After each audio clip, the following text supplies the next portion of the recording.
Hello mga kapansit! Ako si Maxi, ang certified chismosa ng kwentong kalandian, kabog ang dibdib sa kilig at laging nakapanty liner sa excitement. Welcome sa Sexy Pansit PH, ang pinakamasarap na tambayan ng mga kwentong tagos hanggang puson pero may puso, punchline at police raid. Dito, hindi lang puso ang tumitibok, minsan pati ang mga bagay na di dapat mag-ingay pero di mapigilan. At dahil unang serving ito, syempre mainit-init pa. Ang title ng kwentong to, Ang Pansit Malabon ng Room 8. Sino ba namang hindi mapapamura? Ay, mapapahawak sa dibdib kapag nahuli mo ang jowa mong may kasamang iba. At hindi lang basta may kasama ha, kundi nakaangat pa ang palda ng babae habang nasa likod ng kotse mo mismo. Hindi ko alam kung anong mas masakit, yung pagkakita sa eksena o yung pag-alalang baka mabulunan siya kasi mukhang hindi na makahinga sa pagkakasubsob. Pero syempre, hindi ganyan si Ana. Dalaga mula sa Malabon, 28 years old. May puwit na parang manggang hinog, firm pero malambot. Mapupulang labi na parang laging bagong halik at katawan na parang nililok sa kakalakad ng 10,000 step a day. Mga mare, iba ang epekto kapag sinusunod mo talaga si Apple Watch. Pero kahit gaano siya kaganda, kahit ilang lalaki ang lumilingon sa kanya sa palengke, club o simbahan, oo, kahit sa misa, may kahinaan pa rin si Ana. Pag-ibig. Oo, tayo-tayo na nga lang ata ang natitirang umaasa sa tamang tao sa maling pagkakataon. At sa kaso ni Ana, napakasakit ng pagkakabigo. Niwan siya ng lalaking minahal niya ng 5 taon. Isang ginang din pala ang hanap, hindi pang asawa kundi pang Sabado lang. Kaya, anong ginawa ni Ana pagkatapos ng heartbreak? Hindi siya nagkulong, hindi siya nagmukmok, hindi siya umiyak habang umiinom ng red wine at nakikinig kay Moira. Lumabas siya, nagpaganda. Suot niya ang paborito niyang pulang dress, yung tipong may slit hanggang langit at cleavage na parang bundok na hinihintay mong akyatin. Nagpunta siya sa club, hindi para maghanap ng kapalit, hindi para maglandi, para lang sumayaw, ipagpag ang sakit. Pero hindi niya alam, sa gabing yon, may pansit palang niluluto para sa kanya. At hindi ito yung pangkaraniwang order lang ha.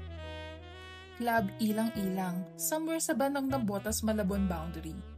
May ilaw na kulay blue, red, at minsan violet na parang disco ball ng 2003. Sinasabayan pa ng remix ng Kilome-Kilometro habang umiikot ang bote ng tequila. Pumasok si Ana, confident ang lakad, gumagewang ang balakang na parang sinasayaw ng hangin. Umupo muna siya sa bar, umorder ng cocktail. Pengi nga ng sex on the beach, pero kung wala, kahit tequila lang, basta walang panluloko. Habang iniikot niya ang baso, dun siya napatingin sa dance floor. May isang lalaki. Hindi siya sumasayaw gaya ng iba, pero grabe makatitig. Matangkad, matikas, parang may sariling hangin sa paligid. Naka-black shirt lang pero kitang-kita ang hubog ng braso. Yung tipo ng braso na parang sinanay sa pagbubuhat ng damdamin. Siya si Marco. Ninitian niya si Ana. At mare, wag ka. Hindi pa lumalampas ang 3 segundo, tumayo na si Ana at nilapitan siya. Walang imbitasyon, walang salita. Nagsimula silang magsayaw. Pero hindi ito yung sayaw na simpleng giling lang.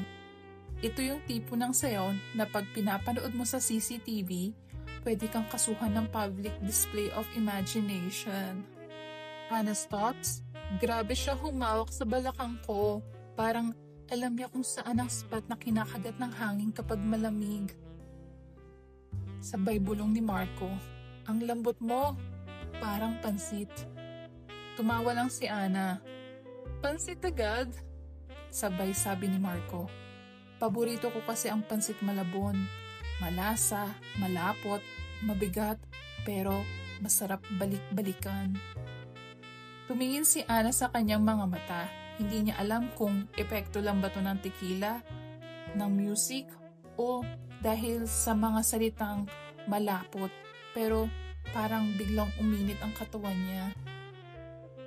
Nagsayaw sila, palapit ng palapit, braso sa balikat, hita sa hita, dibdib sa dibdib. At mare, wala pang 12:00 pero basang-basa na ang neckline ni Ana, hindi sa pawis, kundi sa anticipation. At sa gitna ng sayawan, bigla siyang binulungan ni Marco. Napataas ang kilay ni Ana. Bakit? Sabay sabi ni Marco, kasi doon ko gustong ihatid ang pansit ko. Tumawa lang si Ana. Nangaakit ang tono pero hindi bastos. Parang nagpapahiwatig lang ng delivery. Pero sa isip-isip ni Ana, kung to ang cook, handa akong magpakain kahit walang plato. At pagkatapos ng ilang halik sa pisngi, simpleng hawak sa baywang at titig na parang sinisilip ang kaluluwa, nagpaalam na si Ana. Room 8 nga ako, pero kung gusto mong ihatid yung pansit mo, dapat mainit pa yan pag dumating ha. At umalis na siya. Sumakay ng Grab, diretsong hotel, hindi niya inaasahan na ang pinakakakaibang order niya ng pansit malabon ay mangyayari kinabukasan. At doon nagsimula ang tunay na kwento ng Room 8. Pagkarating ni Ana sa hotel, hindi siya nagbihis. Hinubad ang heels, tumalon sa kama, at tumitig sa kisame ng Room 8. Ang ilaw, malamlam. Ang aircon, malamig. Pero ang dibdib niya, mainit, mabigat, mabagal ang tibok. Pero palalim ng palalim. Ilang ulit siyang napatingin habang naaalala ang lalaking sumasayaw sa kanya. Yung mga mata ni Marco, parang sinasayaw ang kaluluwa niya. Parang sinasabing, alam ko kung saan ka nakikiliti at wala itong kinalaman sa kiliti mo, sa kilikili. Napasigaw siya ng bigla sa sarili. Grabe, Ana! Nagpapakagat ka na agad sa di mo kilala? Pero kahit anong pigil niya, may basang parte sa gitna ng hita niya na hindi pwedeng itanggi at hindi ito dahil sa iniinom niyang tubig. Dahil nga nagugutom na siya sa pagkain at sa atensyon, nag-room service siya. Hello, room service? Isang pansit malabon please. Extra kalamansi, walang kutsara. Gamitin ko ang kamay ko, mas feel ko yun eh. Tumawa lang ang receptionist kay Ana. Ilang minuto lang ang lumipas, may kumatok. Tok tok tok tok. Bumangon si Ana, inayos ang buhok, medyong nagpabuka ng robe para makita ang konting cleavage. Kasi nga naman, minsan kahit pansit lang in order mo, dapat presentable ka. Pagbukas ng pinto, hindi waiter. Si Marco. Oo mare. Siya nga. Nakatayo, may hawak na paper bag at isang ngiti na parang sinasabi, ako ang delivery mo ngayong gabi. Hindi kita in order pero mukhang ikaw ang gusto mong kainin, sabi ni Ana. Pansit malabon ang in order mo, di ba? Sabi ko na nga ba gusto mo ng may itlog? Dagdag ni Marco. Napatawa lang si Ana, yung tawang medyo pigil pero may kasamang, hala girl, ito na talaga. Pinatuloy niya si Marco, hindi na siya nagtanong kung paano niya nalaman ang room niya. Hindi rin siya natakot kasi sa likod ng lahat ng kabog, may parte ng katawan niya na mas lumalakas ang tibok kaysa sa puso. Umupo sila sa kama, binuksan ni Marco ang pansit. Ang bango, amoy shrimp paste, kalamansi, at init ng malabon. Pero kahit anong bango ng pagkain, mas naaamoy ni Ana ang pabango ni Marco. Yung tipo ng amoy na kahit hindi lapitan, parang may humahaplo sa batok mo. Tikman mo, mainit pa, sabi ni Marco. Sinubo niya ang pansit.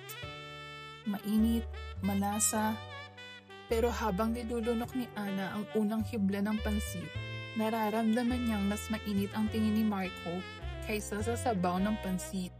Masarap, pero baka may mas masarap pa dyan, saad ni Ana. Depende, marunong ka bang lumunok ng buo? Tanong ni Marco. Hindi bastos ang tono, hindi rin biro. Parang pagtawag ng isang bagay na pareho nilang naiintindihan pero hindi nila kailangan pangalanan.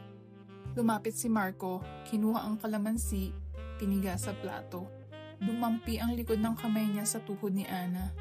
Hindi aksidente, hindi sinasadya. Well, sinasadya talaga. At si Ana, hindi siya umatras.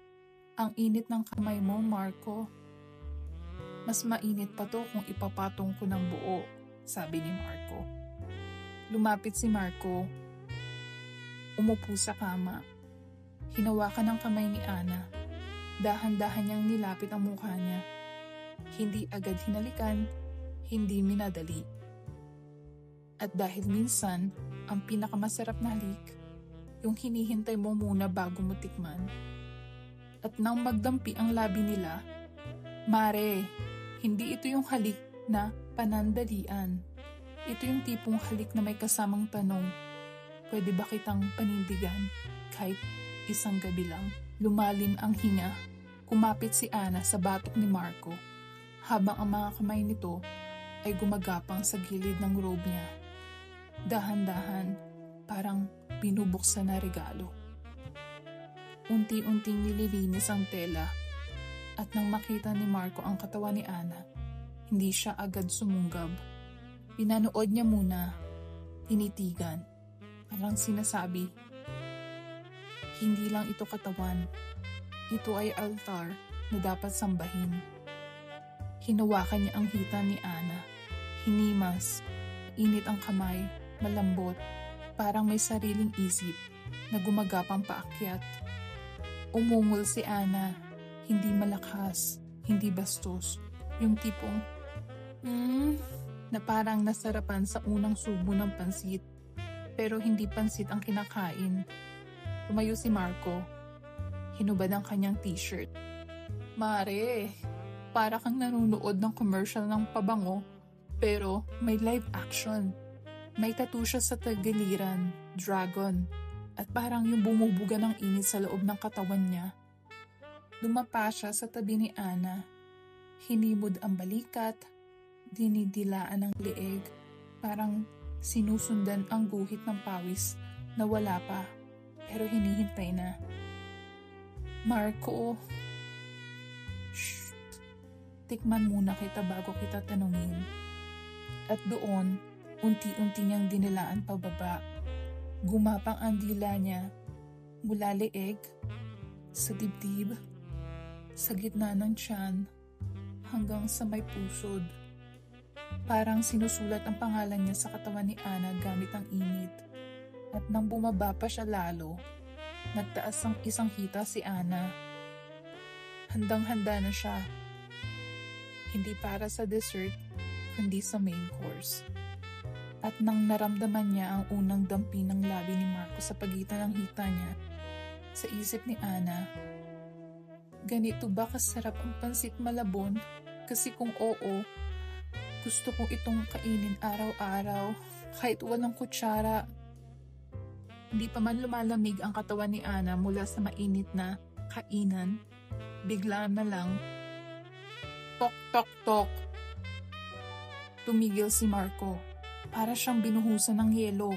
Mula sa pagiging maalab, biglang naging alerto. Parang sundalo na alam mo ang ibig sabihin ng tatlong sunod-sunod na katok. Baka room service yan ulit, sabi ni Ana. Pero hindi siya sinagot ni Marco. Tumayo siya agad. Pinulot ang t-shirt, pero hindi sinuot. Lumapit siya sa pinto. Hindi para buksan, kundi para makinig. May sumusunod sa akin, bulong ni Marco. Ha? Bakit? Sino ka ba talaga? Tanong ni Ana. Lumapit si Marco. Hindi siya natatakot, pero halata sa titig niya na hindi ito parte ng plano. Hindi siya simpleng lalaking gustong magpakasaya sa room 8. Hindi siya simpleng delivery boy lang ng pansit. Siya ang pansit. At ang panlaban ng sahog. Bulong ni Marco. Ana, agent ako. Human Trafficking Task Force. Undercover ako sa club kanina. Hindi ko ini-expect na may magpapainit sa akin kagaya mo. Namula si Ana. Hindi dahil sa takot, kundi dahil sa kakaibang thrill. Hindi ito eksenang inaasahan niya, Pero bakit parang mas nalilibugan pa siya lalo? I mean, let's be honest mga mare. Sino ba ang hindi mawuwet kung ang kabengbang mo ay biglang na-transform from naughty dancer to hot undercover agent na may baril sa katawan? Naglakad si Marco papunta sa bintana. Binuksan ng bahagya ang kurtina. May sumusunod sa akin mula sa club. Kasama ng target namin. Hindi nila alam na agent ako, pero baka nakita nila tayo magkasama. Tumayo si Ana at nagtapis. Ako, nasa panganib ba ako ngayon? Tanong ni Ana. Tumango lang si Marco. Pero bago pa siya sumagot ng oo, hinila niya si Ana. Hinagkan ulit sa leeg, hindi para sa init, hindi para sa libog, para sa assurance, para sabihing safe ka sa akin. Huwag kang matatakot, hindi kita papabayaan, pero kung may mangyayaring gulo, pumunta ka dun sa extra exit door, malapit sa banyo. May daanan doon, papunta sa likod. Banyo agad? Akala ko, aftercare muna. Sa isip-isip ni Marco, hindi pa tapos ang gabi, lalo na't alam kong gusto mo pa ako. Tumunog ulit ang pinto. Tok, tok, tok! Mas malakas, mas sunod-sunod. Hindi na room service yan, Mare. Alam na natin kung ano yan. Kinuha ni Marco ang bag niya. Binuksan. May laman. Hindi laruan. Hindi regalo. Baril. Si Ana, biglang napabulong. Gosh! May armas ka pala? Biglang sagot si Marco. Dalawa nga Isa sa kamay, isa nasa brief ko. At kahit may tension sa paligid, si Ana hindi makatanggi sa banat ni Marco. Kasi kahit binabantaan na ng panganib, parang mas gusto niyang mapanganib basta kasama si Marco. Sa gitna ng katahimikan, biglang boom! May tumadyak sa pinto. Agad sinandal ni Marco si Ana sa likod ng pintuan ng banyo. Pero bago siya tumakbo palabas, hinalikan niya ito sa labi, hindi para magpaalam. Hindi paalam ang halik. Pangako. Babalik ako. Stay here. Huwag kang lalabas. Utos ni Marco. At tumakbo siya palabas. Naiwan si Ana. Nakasaplot lang. Nanginginig. Hindi sa takot, kundi sa dami na nangyari sa loob ng ilang minuto. Sa isip-isip ni Ana, Putya, saan ba talaga ako nahulog? Sa kama ba ni Marco? O sa kwento niyang puno ng baril, halik at sabaw? Sa labas ng kwarto, may narinig siyang yabag, may sigawan, may tunog ng walkie-talkie, isang raid. Pero sa kabila ng lahat ng yon, iba ang iniisip ni Ana. Hindi ang panganib, hindi ang baril, hindi ang misyon, kundi ang labi ni Marco. Ang dila niya, ang paraan ng paghawak niya, yung init na hindi binura ng takot. Ilang minuto ang lumipas, tahimik. Wala nang yabag, wala na ang raid. Nabuksan ang pinto ng banyo at si Marco nandun. Basang-basa ng pawis. Gulo ang buhok, pero buo pa rin ang tingin. Safe na, pero kailangan ko umalis for now, sabi ni Marco. Kailangan bang tapusin to ng ganito? Tanong ni Ana. Hindi pa ito ang ending, Ana. Pangatlong chapter pa lang tayo.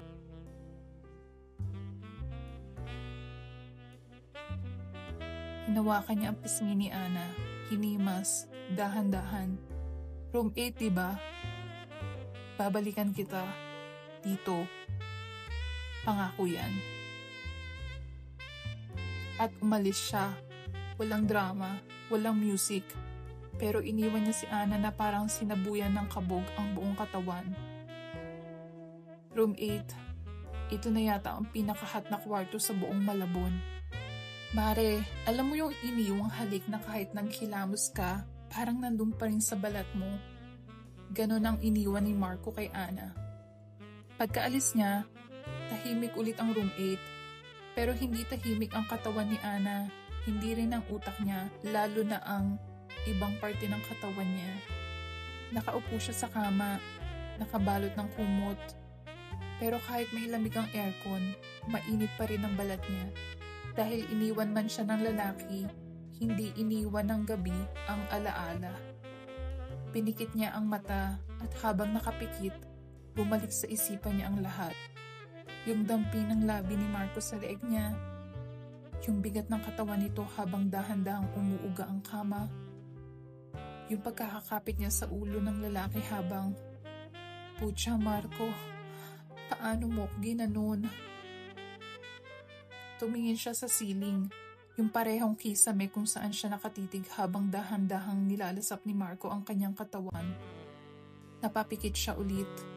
This time, hindi lang sa alaala, kundi sa pagnanasa. Dahan-dahang bumaba ang kamay niya, mula leeg, pababa sa gitna ng dibdib at sa parting sumisigaw ng pangalan ni Marco kahit hindi naman ito naririnig ng sinuman. Hindi niya alam kung anong mas masarap, ang aktual na halik ni Marco o ang memorya nito. Sa isip niya, bakit ganoon? Parang pag pinikit ko ang mata ko, andyan siya. At pag gumagalaw ako, parang kasama ko pa rin siya. At oo, Mare, hindi niya napigilan. Hinayaan niyang dumaloy ang sarili niyang daliri sa init ng kanyang pagnanasa, hindi para magparaos, para i-replay ang isang gabi na hindi niya alam kung totoo o pantasya lamang. Umungol siya, malambing, dahan-dahan. Hinila niya ang unan, ipinatong sa dibdib, kagat labi, hanggang sa, Marco. At matapos ang isang mahabang hinga, bumalik siya sa pagkatulala. Walang luha, pero punong-puno ng bitin.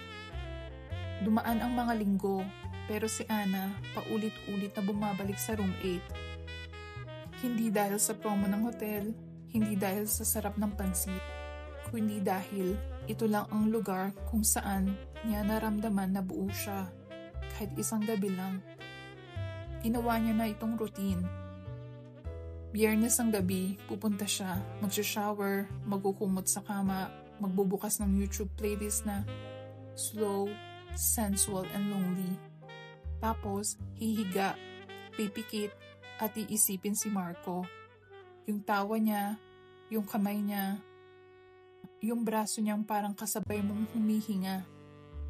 Yung paraan ng pagsaboy ng hininga niya sa tenga mo, habang, halika na Marco, kahit sa panaginip lang. Wala siyang natanggap na tawag. Walang text, walang sulat. Pero kahit ganon, hindi siya nagalit. Hindi siya naghinanakit. Kasi alam niyang may mission si Marco. May mundo siya na delikado. At kahit isang gabi lang siya naging parte noon, sulit naman. Isang gabi, pagkadating niya sa room 8, may napansin siyang kakaiba. Pagbukas niya ng pinto, may envelope sa kama. Hindi hotel card, hindi bill, may pulang ribbon. At sa ibabaw nito, isang sulat. Isuot mo ang ribbon, i-blindfold mo ang sarili mo. Huwag kang titingin. Darating ako, babawi ako. Napasinghap si Ana, para siyang pinainit agad. Hindi ng tubig, kundi ng anticipation. Tumayo siya at dahan-dahan niyang piniringan ang sarili gamit ang pulang red ribbon. Humiga siya sa kama, hinintay, tahimik, nanginginig, hindi sa takot, kundi sa init ng pangako. Lumalim ang gabi, tahimik ang paligid,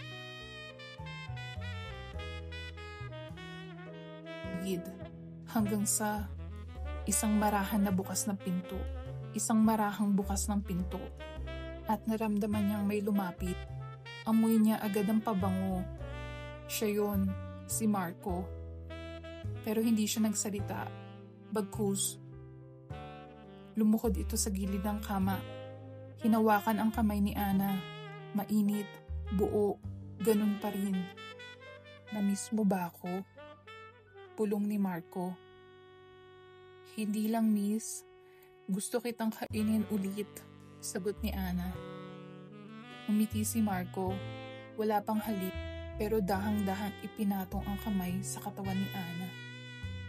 Hindi ako umalis ng tuluyan. Lahat ng gabi, ikaw ang misyon ko, sabi ni Marco. Mga mare, may mga gabi talaga na kahit wala kang kausap, parang may bulong ka pa rin naririnig. Hindi yun nakakatakot ha? At sa gabing yon, si Ana, habang nakapiring at nakahiga sa room 8, naririnig lang ang tibok ng puso niya.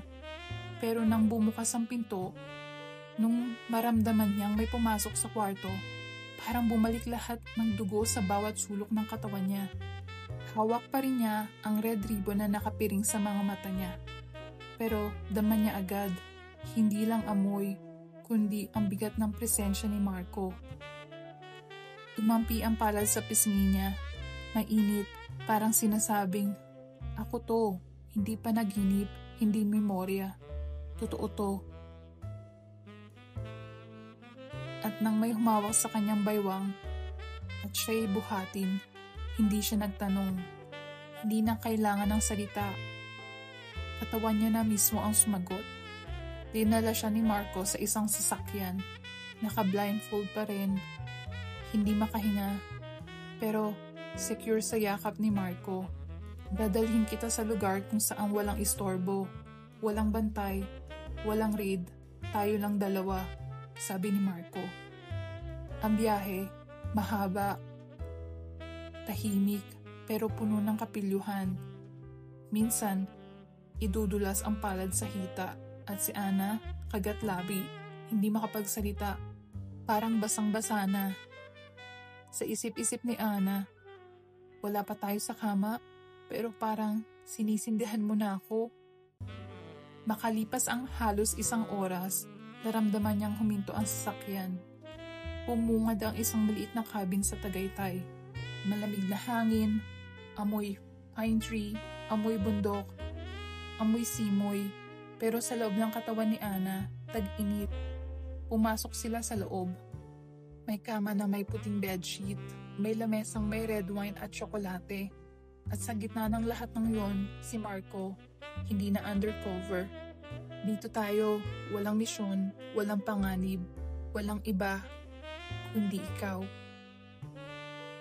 Tumulo ang luha ni Ana, hindi dahil malungkot, kundi dahil ngayon lang may lalaking pumili sa kanya ng buo. Lumapit si Marco, dahang-dahan hinubad ang jacket niya. Hinawakan ang mukha ni Ana at hinalikan siya. Hindi na gaya ng dati, hindi puro pagnanasa.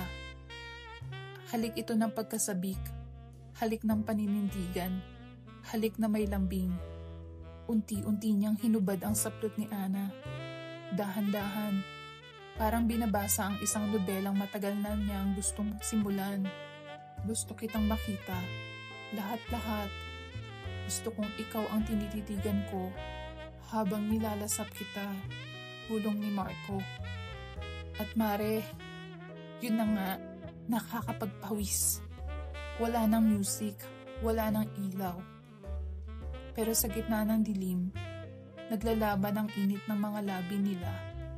Hiniga siya ni Marco sa kama. Tinilaan, bawat kiliti, parang dinadaan sa alon ng hangin ng Tagaytay. Malamig ang paligid, pero yung balat ni Ana, parang may sinisidhang kandila sa bawat himaymay. Marco, gusto kitang kainin ng buo.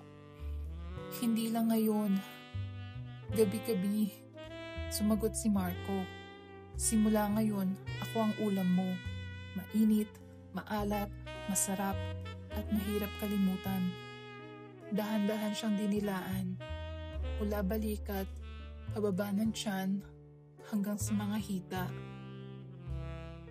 At nung dumating siya sa paboritong parte ng pansit, walang kutsara, walang tinidor. Ginamit niya ang kanyang mga labi. Dahan-dahan, malambot, parang pinipitik ang bawat hibla ng kanyang laman. Umungol si Ana. Hindi pigil, hindi scripted. Yung totoo, yung parang sinasabi ng katawan niya, ito ang hinihintay ko. Mula pa nung una mong dampian ng labi ko. Tumagal ang gabi.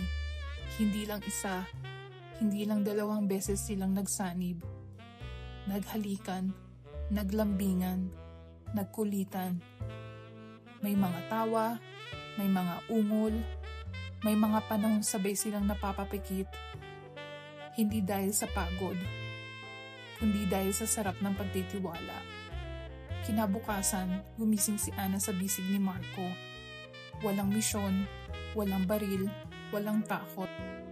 Hindi kita iniwan.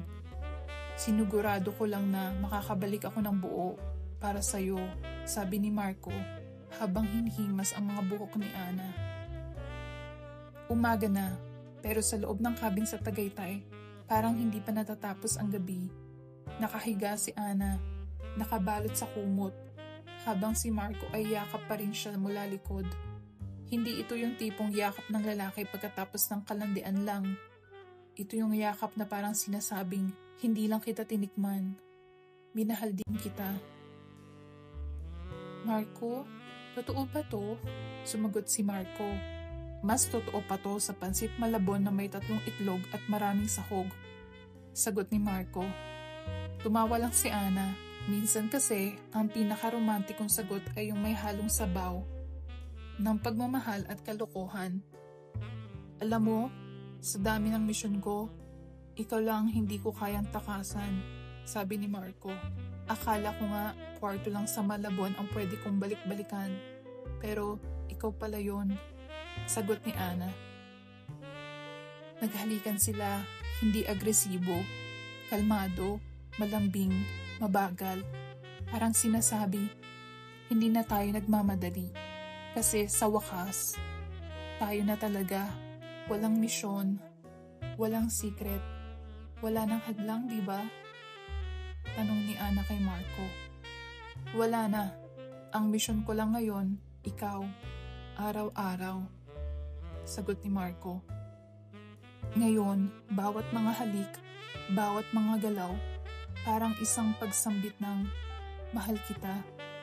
At nang sabay silang umabot sa langit ng isa't isa, tahimik lang sila, magkahawak, magkayakap, magkasabay huminga.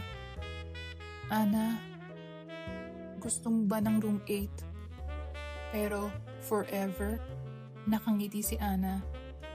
Gusto ko ng room 8, pero may sariling bahay, pansit araw-araw, at ikaw sa umaga. Deal, sagot ni Marco. Lumipas ang mga buwan, hindi na bumalik si Ana sa hotel. Kasi araw-araw, nasa tabi niya na ang order na hindi niya inaasahan. Si Marco, nagtaguyod sila ng bagong negosyo, isang maliit na cafe sa Malabon. Anong specialty? Pansit Malabon. Pero this time, may pangalan sa menu, Room 8 Special. May halong init, may kasamang pagmamahal, at syempre, may extra eggs. At dyan nagtapos ang kwento ng Pansit Malabon ng Room 8. Hindi lang ito kwento ng kalandian, hindi lang ito kwento ng isang gabi. Ito'y kwento ng 2 taong tinamaan ng init, pero tumuloy sa tamis. O di ba mga kapansit? Minsan, ang akala mong order lang sa gabi, pwede palang maging lifetime delivery. Sana nabitin ka, sana nag-init ka, sana umibig ka. Kahit konti. Kung gusto mo pa ng ganitong kwento, halo-halong kilig, landi at twist, edi i-follow mo na ang Sexy Pansit PH sa YouTube, Facebook at TikTok. Ako si Maxi, ang tsismosa mong kaibigan na mahilig sa mainit na sabaw. At tandaan, hindi bastos ang malandi kung totoo ang nararamdaman. Bye mga kapansit, till next kwento at sana masarap pa rin ang kinakain mo.